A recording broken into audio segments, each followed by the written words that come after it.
ශ්‍රී ලංකාවේ පාසල් වයසේ පසුවන සියලු දරුවන්ට අධ්‍යාපනයේ සම අවස්ථා හිමි විය යුතුය. නමුත් මෙම වරප්‍රසාද අහිමි වූ පාසල් කොතෙකුත් ශ්‍රී ලංකාව තුළ දක්නට ලැබේ. දෑල දෙමළ මහා විද්‍යාලයේද ඉන් එකකි.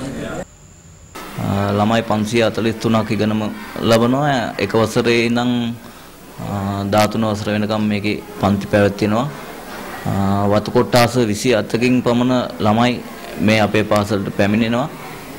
ප්‍රාථමික පාසල් රසක් තියෙනවා. ඒ ප්‍රාථමික පාසල් වලින් අධ්‍යාපනයේ ඉවර කරගෙන අයවසරට ගොඩක් ළමයි මේට ඇතුළත් වෙනවා.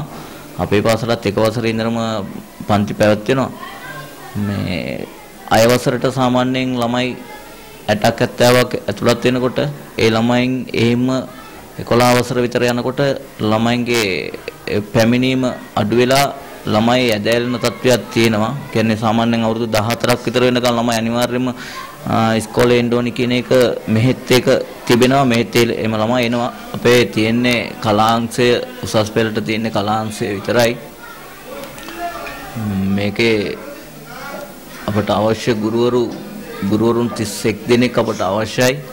නමුත් අපට දැන් රජයේ ගුරුවරුන් අපට සිටින්නේ 14 දෙනයි. බාධක ගණනාවක් මැදින් පාසලෙන දරුවන්ගේ එකම බලාපොරොත්තු යහපත් අනාගතයක්. මගේ නම තේන්මොලි. මම උසස් පෙළේ ඉගෙන ගන්නේ.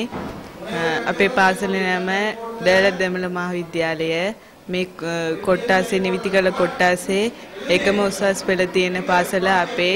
ඒත් අපේ පාසලේ ටීචර්ස්ලා අඩුපාඩුකම් තියෙනවා. ටීචර්ස්ලා හිටියොත් මේ සාමාන්‍ය පෙළ රිසල්ට්ස් එකේම හොඳ ප්‍රතිඵලයක් ගන්න පුළුවන්. ටීචර්ස්ලා මදි නිසා තමයි මේ වගේ ප්‍රතිඵලේ අඩුපාඩුකම් එන්නේ කියලා කියන්න පුළුවන්. ගුරු හිඟේ නිසා දරුවන්ගේ දක්ෂතා වැළලීමට ඉඩ දිය යුතු නොවේ. මේ දරුවන්ගේ හෙට දවස වෙනුවෙන් ශ්‍රී ලාංකේය රජයේ විශේෂ අවධානය